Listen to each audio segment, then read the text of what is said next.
ASX first semester report card.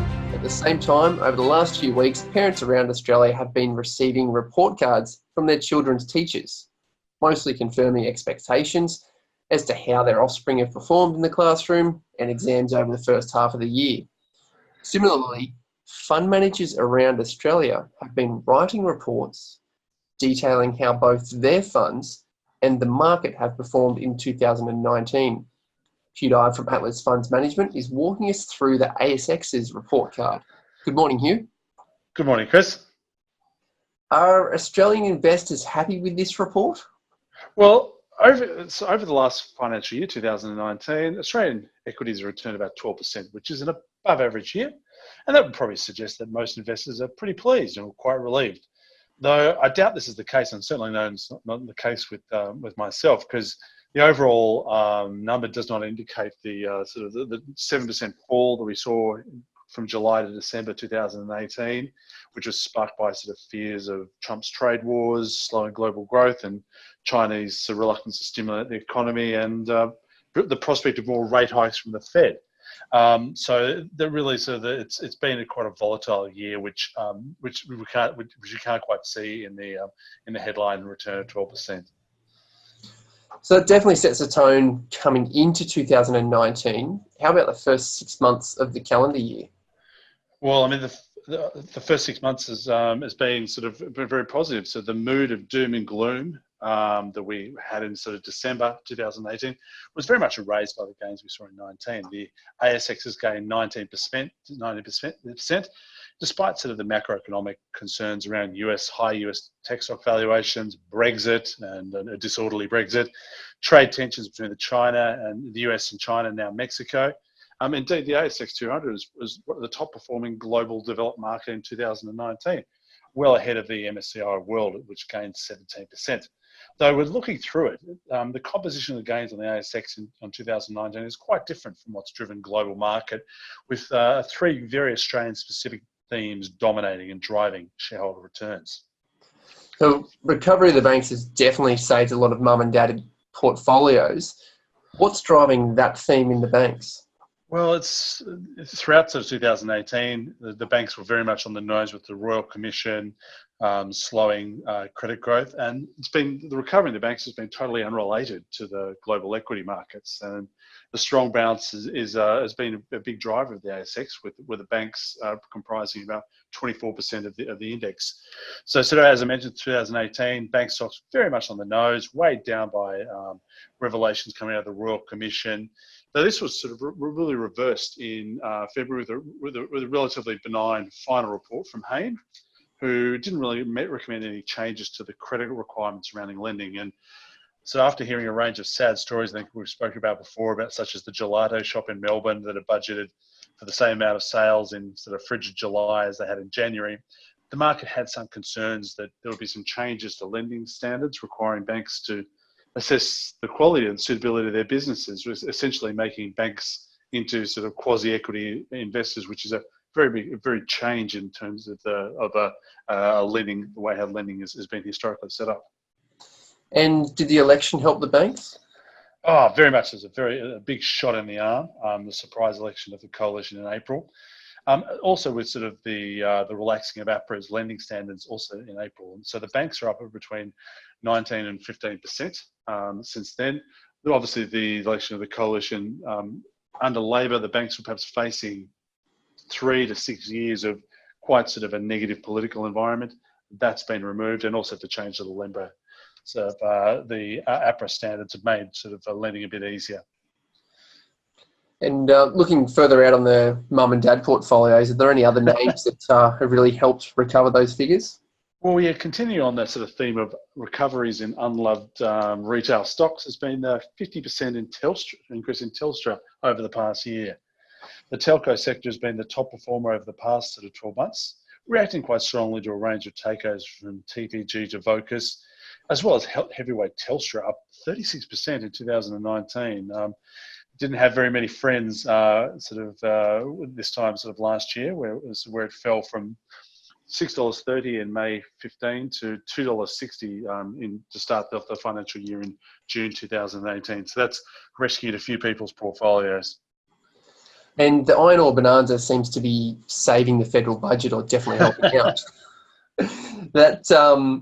What's been the impact for the Australian share market with the same figures?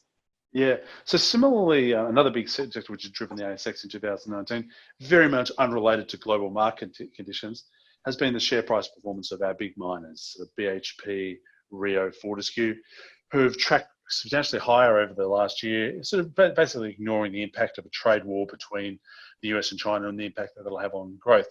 The miners have very much cashed in for the bursting of a tailings dam at one of Vale's iron ore mines in southeastern Brazil, and that killed 279 people from the big mud flow that was released. I mean, the impact of this production being taken out, albeit temporarily, has seen the iron ore price rise 50% over the first 6 months in 2019. A sensational performance given a sort of a slowing sort of global growth environment. And whilst the tailings dam breach was a tragedy for the Brazilians killed, was very kind to Australian miners with their share prices up very strongly on the back of curtailed iron ore production out of Brazil. Is there a less obvious tailwind with the Aussie dollar helping the miners as well? Yeah, so the Aussie dollar has fallen. It probably hasn't fallen as much as it should have, given the differential between interest rates in Australia and particularly the United States. But what we're seeing there, just with the commodities, especially iron ore coming up, that's held it up. But we have seen the Aussie dollar has come off sort of 7-8% versus the US dollar, and that's that's a good thing for the miners when their costs are in Australian dollars and their revenues are in US dollars. So that falling dollar makes things look a little bit better. And we look at the tech stars. So for 2018, can't really go past those strong performances of the Aussie tech companies. They've been racking up huge percentage returns. Have they been leading the Australian share market higher? Yeah, well, whilst the Australian tech sector doesn't contain the sort of household names such as Google or Facebook, the performance of the tech stocks in 2019 has been stellar, as investors are willing to pay up for growth, or indeed the promise of growth in a very sort of low growth environment. And when we talk about the Australian tech stocks, we talk about WAX, which you may have heard, WAAX, and that's shorthand for the darling tech stocks on the ASX, WiseTech with a W, Appen, Afterpay, Altium, and Xero, and they've been the top performing stocks on the ASX over the past year, driven more by sort of PE expansion and fear of missing out, rather than by underlying sort of fundamentals.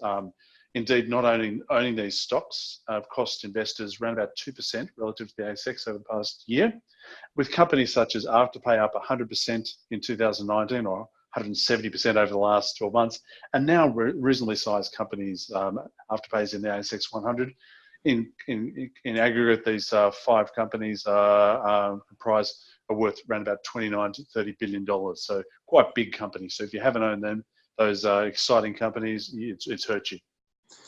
Can these WAX companies, the collective, take over from the FANGs in the next phase of the global digitalisation of economies? Very unlikely. There's a lot of looking at a lot of these companies. They're very niche products, from splitting up payments into 4 to tracking software which WiseTech, which tracks shipping.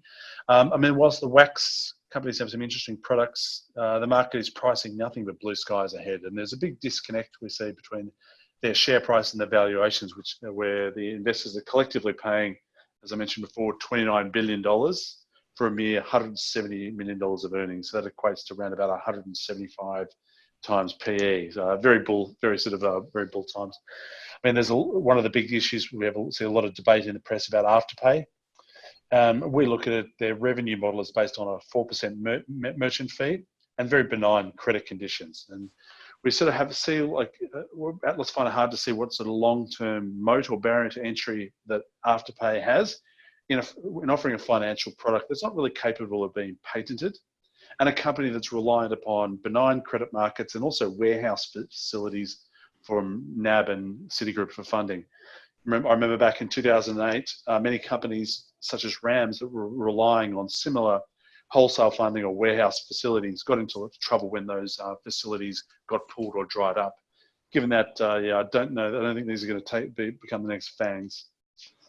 And if we switch gears here, against this bullish backdrop, it might be tempting to think that everything is rosy for Australian equity investors.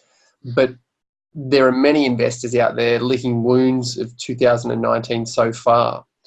What's not working? It's always generally sort of, yeah, when not everything works at the same time. In 2019, there are several companies that have actually posted double-digit declines, very different to the close to 20% returns delivered by the ASX. I mean, looking at the ones that haven't worked out, the key themes are former high flyers with high Ps downgrading earnings, such as Challenger down 28%, Link down 25%, and one of the favourites for many investors are Reliance, the plumbing company, global plumbing company, down 20%. Also, amongst the list of that haven't been done sort of too well are those companies such as Whitehaven Coal and Soul Pattinson's that are linked to the fall in the thermal coal price, and sort of one of the favourite retail stocks, AMP's Pains continue down 12%, just due to the uncertainty around the Royal Commission and the company's ongoing sort of business model. So a quick look at the table you've prepared here. It has some household names. Which companies have created the most damage to investors' portfolios? Well, looking through that, I mean, we have to say sort of the Qantas down sort of 5%. Obviously, that's oil related and global growth, and probably AMP were down sort of 12%. They're probably the biggest damage to portfolios. Now, if we look ahead for the next 12 months, what's on the cards for the Australian market? Well, I mean, when trying to determine where the market's going to go, we use a sort of a bottom-up approach, and we look at current sort of profit and earnings that expected that the index is going to generate, or the Australian market as a whole. We look at the PE, or the price earnings, so it's the multiple that investors are willing to pay for those earnings, and then also a dividend yield that the market collectively gets. So, looking ahead with where the index is currently sort of sitting, we see that sort of the equities are likely to have a much more modest return, with the market at 66.50. So a total return forecast of 5% over the next sort of 12 months. And that's below the average return of equities of 9%. So we've done this looking at earnings growth. So I think consensus have earnings growth at 9% over the next year. In our minds, we're doing a bottom-up approach, 4.5%, sort of 5%, so quite less than that. Based on that, we see there's a bit of sort of PE contraction, with the index trading at sort of close to 17 times. Though I think, as we spoke about a couple of weeks ago, the PEs have generally been elevated with the collapse in the risk-free rate, which makes equities look like the best house on a bad street. And then adding that together, a sort of a dividend yield of 4.5%. So pulling this all together, I think sitting at 66,500 with sort of low sort of single digits earnings growth, I think the bulk of the return investors are going to get over the next 12 months is likely to come from their dividends. That's one thing to look at for the market ahead, and definitely have a defensive portfolio. Thank you very much, Hugh Dye from Atlas Funds Management. Thanks, Chris.